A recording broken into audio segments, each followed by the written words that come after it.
This is Raising Tech, your guide to understanding the role technology plays in your community, where to invest to transform culture, and how to bring your team and residents along the journey.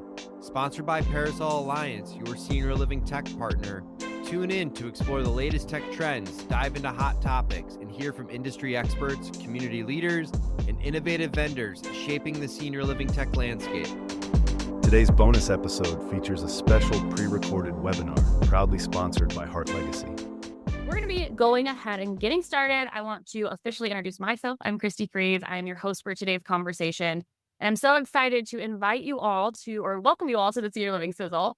These are expert-led discussions on the industry's hottest topics. And if you're new to these conversations, welcome. We're glad you're here. The Sizzle is super powered by HeartLegacy, which is home to SalesMail, Senior Living's #1 video tool. And today we are diving into one of the hottest topics as of lately, one that we're likely going to be discussing for the foreseeable future, not just for January, and that is AI. This is also an extra special episode because we are donating $5 to the Alzheimer's Association every time AI is said. So Abby, I hope you're keeping tabs. All right, so we're going to be talking today about how we best prepare to integrate AI into our lives and the foundation and mindset that's needed in order to do so effectively. We're also going to be talking about what practical applications we can start exploring. And then our intention is to equip you with 3 easy, practical ways that you can start leveraging AI in senior living. We're joined today by our guests, Amber Barden and Matt Reiners from Parasol Alliance. Thank you both so much for being here. If you're not familiar with these two, let's go ahead and have them introduce themselves. So Amber, let's go ahead and start with you. Hey, everybody. I see a couple of our clients in the attendee list. So happy to see you guys here. Thanks for attending. I am Amber Barden. I am the founder and CEO of Parasol Alliance. I've been in senior living for 18 years. Started Parasol 9 years ago and excited to be here. Awesome. All right, Matt, what about you? So, since we're giving $5 away, I got to start this off the right way, right? AI, AI, AI, AI, AI. AI, AI, AI, AI, AI. So there's a quick $50 right there. I totally lost track of the question because I was just prepping for that. But Chief Growth Officer at Parasol Alliance here. We're just really excited to dive deeper into this, where I'm using AI in my own personal life and how I'm starting to see the senior living really starting to transform by using it as well. And yeah. All right. Well, let's go ahead and dive in. Amber, I've got a question for you, so we'll go ahead and start with you. This as it relates to foundations and doing the due diligence needed to really make sure that before launching an AI system or solution out into the ethers, what is kind of needed or what steps should people be thinking through before they do that? So I love this question because everything we do here at Parasol Alliance is all about building a foundation and understanding the use case. And I know that there's a lot of veterans who've been in this industry for a long time on the call. And so we've all seen these new latest and greatest things come out. So in the past, it was EMR, and is what's an EMR versus an EHR, and what's the cloud? And I think AI is the latest word that we're hearing. I mean, we all know that we've been to a conference and, we make jokes about how many times until we hear the word AI mentioned or how many times it's coming up. And I think the challenge here with this technology is, an EMR is self-explanatory. Like we know what that means. And I think AI is so new that, the entire world is finding out together what the capabilities are. And I just want to caution clients because we've had some clients come to us and say, well, we want to use AI. And it's like, well, what does that actually mean? Like, do you know what you're asking for? What's your use case? Or do you just want to say it's something that you have? So I think it's really important to understand, what do you mean by AI? What are the actual problems you want to solve? Because we want to make sure that we're actually implementing effective systems that can produce positive results and affect actual change and transformation rather than just getting something because it sounds like the latest buzzword or because you met a vendor somewhere and they convinced you this was a great idea. So I think it's important to look at what problems are we trying to solve? Again, when we talk about AI, there's such a huge application, and we wrote a white paper about this. It's available on our website for free if anybody wants to read it. And we interviewed a lot of the major vendors in the space because it could be built into a software that you already have. So a lot of the resident engagement apps have AI built into them. It could be something like note-taking tools, which my coworker here, Matt Reiners, loves to use as AI note-taking tools. It could be as advanced as some of these co-pilot tools that can sit on top of your systems like Point Click Care, your financial systems, and pull actual generative AI database information for you.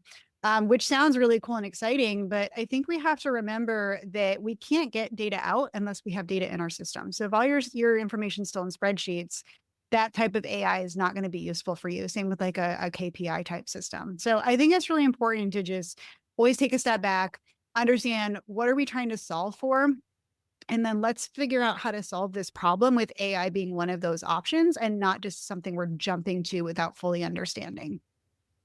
Beautifully said. I think it's super important to remember also that this is a tool, right? And there's something that you shared when we were preparing for this conversation that I thought was super important, super profound, is that this is a marathon, not a sprint.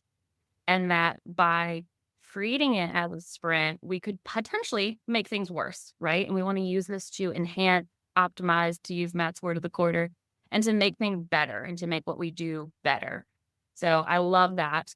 And one more quick follow-up question on that, because I know that this is what you guys do at Parasol Alliance, is helping to shift that culture and the mindset around tech as a whole, right? Yes, AI is a piece of that, but what are some things that you guys are doing or tips that you might have for people wanting to shift that culture? So I think it really falls in line with the comments I made earlier. So we talk a lot about technology culture and we talk with our clients about technology culture. And I think the first thing to understand with that is that your leadership team needs to be aligned with what you want your technology culture to be, both for staff and residents.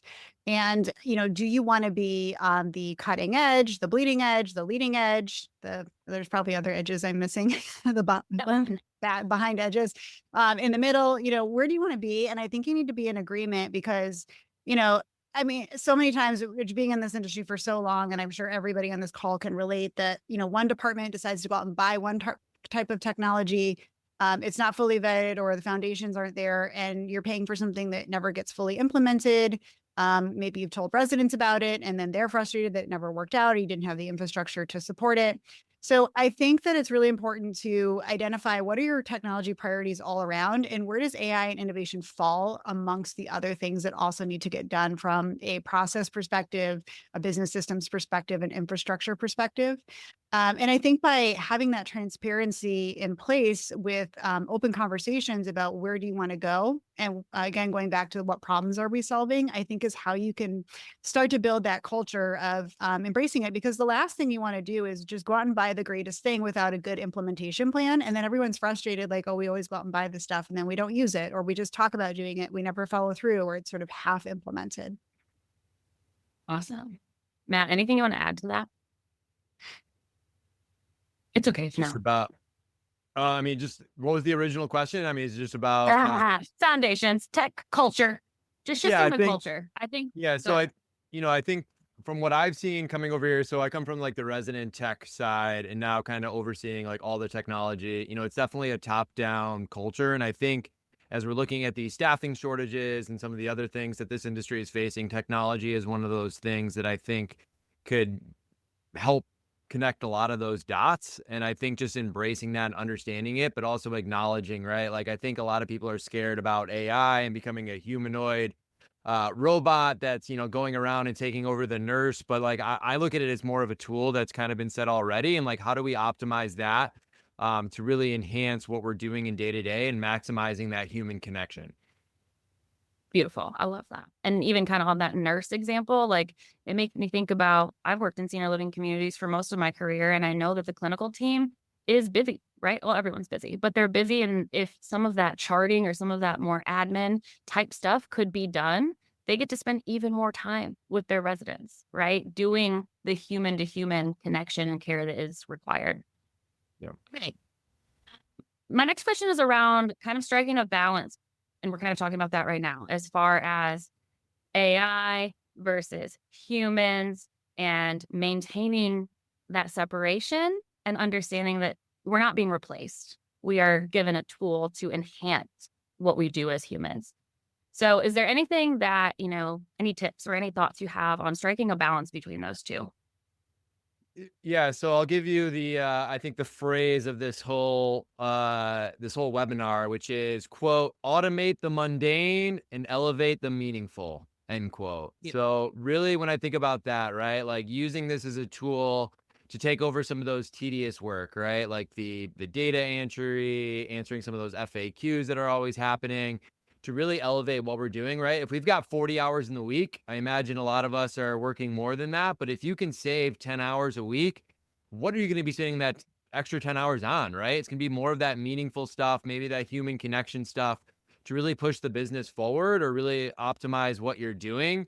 And I know we've been talking about like the 3 ways to use AI in senior living. I just want to highlight one of those. So I recently interviewed Joe Velderman, VP of Innovation for Cypress Living, podcast, Raising Tech. Definitely check it out. I think it just came out a couple of weeks ago. And one of the really cool things that they're using for that is, they had a lot of internal questions popping up, right? Someone's on weekend, staff, a situation pops up, they're not sure what to do. Before they started implementing AI, they had this 200, 300 page binder. And what they did is basically uploaded that to Microsoft PureView, connected it with, a learning language management platform like ChatGPT. So someone can basically ask a question like, hey, I'm dealing with X. What is our standard operating procedure for that, right? So it's like an internal chatbot that they were able to create with some of their standard operating procedures to really help minimize the amount of time it would take for someone to ask a question, get back to them, and now they've got this built internally. So just one of the 3 ways that I've seen people do it. And with sales and marketing, spoiler, we're getting yeah, and I've even seen people do that on the sales and marketing side, right? They take their SOPs, put it into a similar platform like that. So anywhere anybody, they might be dealing with discovery or deeper in the funnel, right? And they're able to ask what's best practices specific to our company and our organization to help maximize that opportunity to either, move that resident in or move them down further down the pipeline. Yeah. And Christy, if I can jump in here, I think what Matt is saying is really important because, I started off answering my first question about all this new technology that we've seen in the last, 20 years in this industry. And I think what we don't talk enough about is the additional burden of time that these systems have placed on our staff, especially care staff. I mean, the amount of time people have to spend answering emails, the amount of time people have to spend documenting in the EMR. And I think that's the burden that is not necessarily acknowledged or planned for in a lot of cases, especially when we have staff that aren't as tech savvy. And this is where I think the true power of AI can come in, where we can try to automate this so that we can get our data in much more efficiently and time effectively. That's a word, time efficiently. And then be able to then have that output where we can get our data out for data-driven decisions. I love that. And we're going to be giving you guys way more than 3 ways to use AI. So thank you, Matt, for kicking us off with that. Okay. So I do think that it is a good time for us to start shifting into some more practical use cases. I know we've talked a lot about how Matt's personally using it, maybe how I'm personally using it. So Matt, I would love if you could kind of take us through maybe like when you very, very first got introduced to ChatGPT or whatever system you're using, and kind of like, I know we don't have a ton of time, but maybe walk us through what that looked like when you were first getting started and kind of how it translates now to how you're using it. For sure. So I remember the day that I was first introduced to ChatGPT, and as is, I think, natural getting introduced to it. My first prompt to it was to write my wife a love poem. And it spit something out very quick. I then read it to my wife. She had no idea that anything wrote it besides myself. I read it to her and she cried. And I felt so bad that like this chatbot created that. So it definitely, I did tell her afterwards, for the record. But, I think how that's kind of evolved over time, right, is, the way that I've started using AI. So definitely ChatGPT consistently. I think, the way that I think about it, I still have to have the ideas. It just helps me to put the framework together of like what that can look like and what I've done with my own. So I've created my own GPT, just have the premium version of ChatGPT. So I call it Matt GPT. So whenever someone on my team asks for something, I say Matt GPT helped. I'm not lying to them. Amber knows that. I say that quite frequently. But I basically I was able to export all of my LinkedIn messages. I got 14,000 lines of my voice uploaded into it to find my tonality, my level of professionalism and stuff like that, to really just teach this the way that I speak so I can put things into my own words, into my own writing. And that's just ChatGPT. A couple of other things I've started using, Motion AI, which is something that's basically creates my calendar for me. I just have to put the projects that I'm working on in there, and then it'll just fill it in based on level of priority and due dates. So with my ADHD, it's super helpful that I come in the morning, my calendar is already created for me, and it's set up that if someone does book time with me, they can schedule over it. It just adjusts my calendar from there. If you're familiar with me, I run a podcast, probably 140 episodes now. Use a platform called Riverside that's taken my editing down by like 95%. Used to spend, 3 hours pumping everything out. I've got it down now to 20 minutes, 25 minutes. So also like Read AI, Plot AI to like record meetings. Love taking the transcripts, putting it in the chat GPT, getting summaries, getting to-dos out of that. And then, I think it's really just, I forgot what it was like to work without it, unfortunately, which I think is a blessing and a curse. And, it's really helped to transform even my own productivity where I can pump out more, and it's actually at a higher quality than it was before.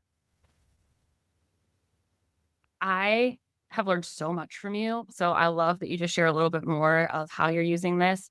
I personally am still a little new. I know I shared something on LinkedIn earlier in just promoting this that it's still somewhat new for me. I'm still in the like writing love poems phase.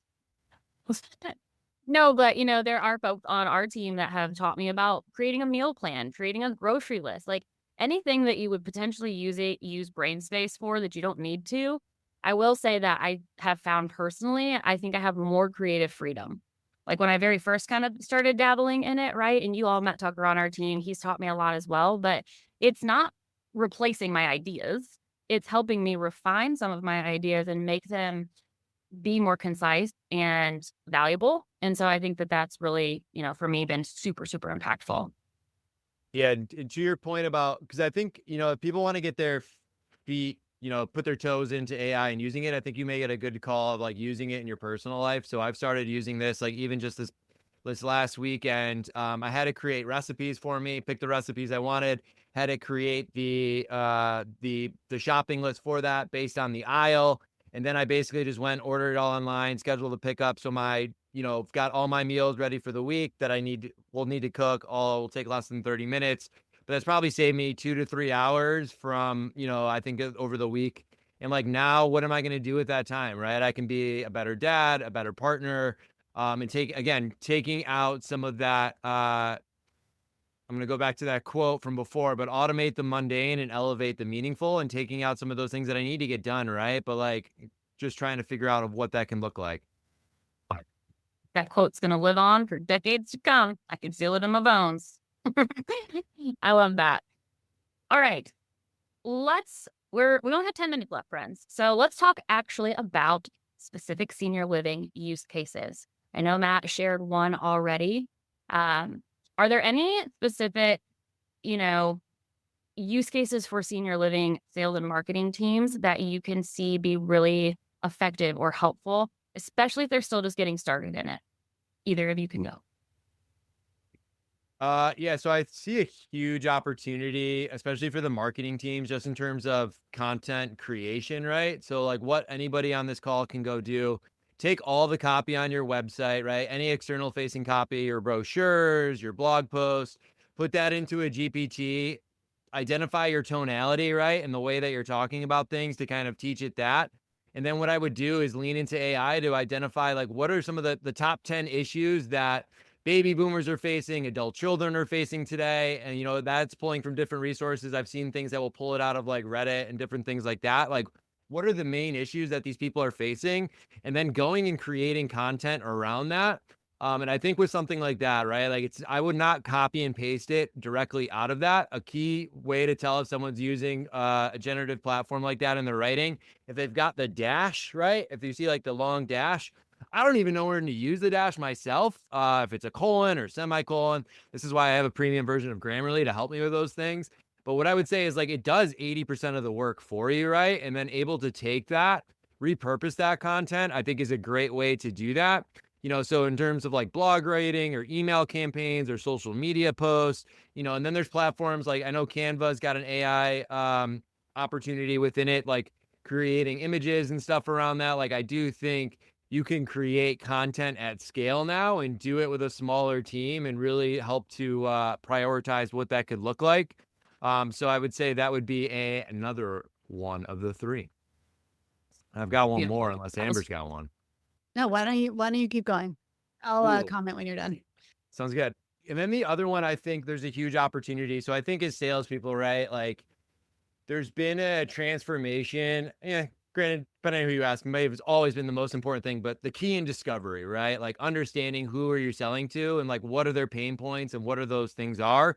And like I don't know how people are using it today, but like if I've seen CRMs that will record calls and stuff. So like whereas there's a huge opportunity, I think, in one of two ways with this, right? So one, if you're doing the discovery, if it's being stored somewhere automatically, right? Or maybe you're doing it manually, but maybe you learned someone, was played baseball in their previous life, were in the Navy and some of the other things, and just putting that into a chat GPT to get some thoughts for just like, how can I personalize some thoughts, or just, I wouldn't, it's still being a level of authentic with it, right? Like you don't want to start saying, asking questions about the Navy, making it seem like you're in the Navy, right? Because that's just going to be fake. But I think there's a level of personalization that we can do to really craft tailored, follow-up messages and really the best engagement strategy. And I think a huge opportunity for sales teams too. Like, let's say if those calls are being recorded in some capacity, if you're getting the transcript, put that into, Chat GPT, other platforms that you're using. Basically say to it, be like, hey, I want you to act as a sales coach and look through this and give me any points where I could have asked a better question, or any indicators that you saw. Like, and there's even components where with ChatGPT, I was doing this morning where, you can set up like the feature where you're live speaking and you can tell it like, I want you to be an adult child. These are your problems. And you can role play at whenever you want. And I'm about to turn my GPT and my therapist coach, I think.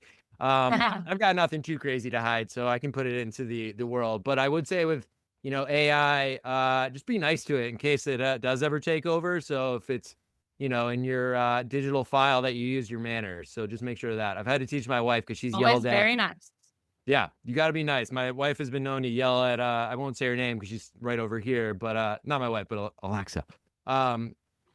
So just like keeping that hyper focus. And I think, it can play so many different roles. And again, you have to have the ideas. And I think being creative is like the key to using it, right? And then continuing to push the boundaries with that. And then the other thing I would ask too, I think from a learning perspective, I had this aha moment the other day in the shower when I was reading this 250-page book that could have been probably summarized in 10 pages. What I'm doing now Wait, is did you just say you were reading a book in the shower? No. I was going to recommend that. From reading a book. Okay. But like I'm reading a 250-page book around hook points, right? Like if you're in marketing, you're familiar with what that is.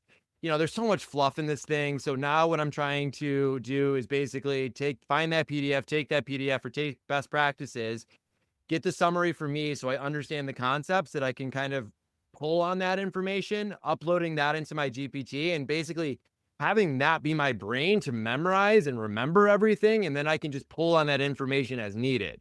So yeah. Mic drop. Just trying to clone myself and make way better. And my AI version of me has hair, for the record. So yes. Oh, okay. We can't wait to see a photo of him. Thank you. Yeah. Yeah. So Christy, in the couple of minutes we have left, I can just add my perspective. So if anybody in the call is, taking the standpoint a little bit. Oop, I just got a weird echo.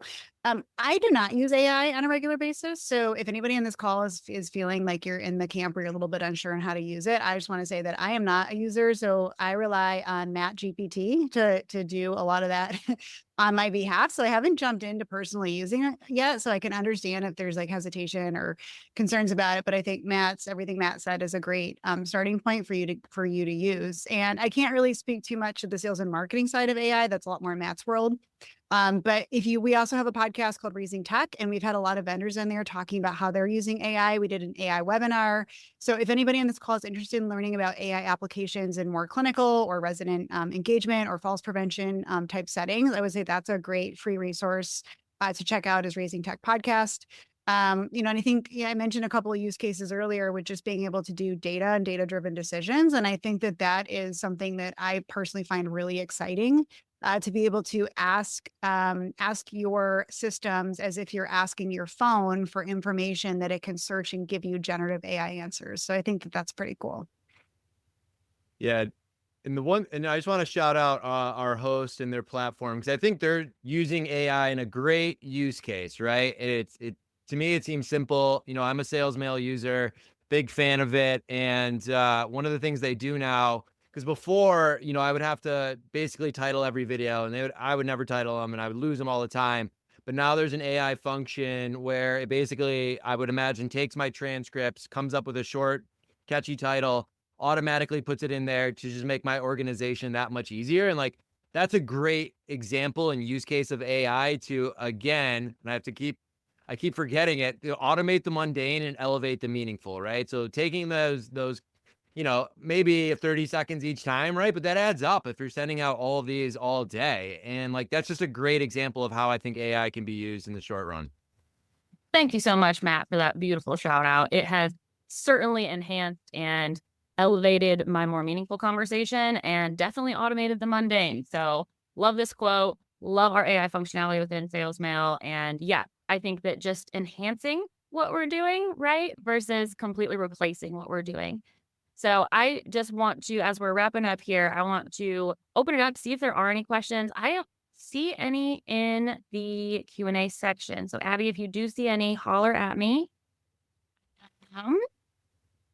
But in the meantime, we are here. So we will hang on just for a couple more minutes if you do have questions. But I do see some of you hopping off. So thank you all so much for being here today. To our guest, thank you so much for bringing your experience, your expertise, spending time with us.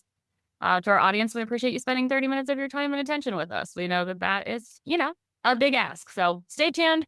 We were going to announce how many times AI was said during today's Senior Living Sizzle, how much money we'll be donating to the Alzheimer's Association. If you've got any questions for us, of course, drop them in. Oh, total donation, 315. And Awesome. RC, I would call that caffeinated passion. But yeah, I've had like 4 iced coffees, straight black today, and I haven't ate yet. So that's It's probably always it. like this. Yeah. I do feel like this is your consistent ADHD. state of it. Yeah. All right, friends. Someone does say they would love a list of AI tools that you mentioned, Matt, and their use cases. I would encourage you to follow Matt on LinkedIn if you're not already. He does do an incredible job of sharing prompts with us, sharing the tools that he's using, sharing practical applications. What type of programs or campaigns do you recommend automating for prospects? That was one of the questions that came in. I don't know if either of you have any thoughts on that. We've got...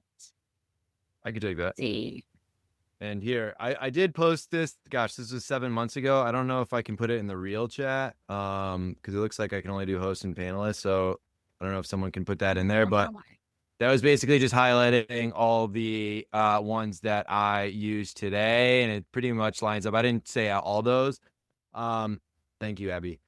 Question, what types of programs or campaigns do you recommend automating for prospects? So I think when I think of prospects and like the automation, right, I think the lead list is super important, right? Like, how are you reaching out to these people? Where parts are they in the funnel, right? Like, there's simple things. And, I'm always hesitant to like hyper automate any sales related things because I think there's a level of personalization and authenticity that needs to come through in order to do that. But like, let's say if you've got, a database of 1,000 leads and they're all just kind of getting the same marketing emails right now, like, they're all in different parts of the buying journey. They're probably, one might be wanting to move in. They might be looking for their family members. So like, what resources are we giving them, right? So like, if it's a adult child, I might be giving them a resource of like how to have this conversation with mom or dad.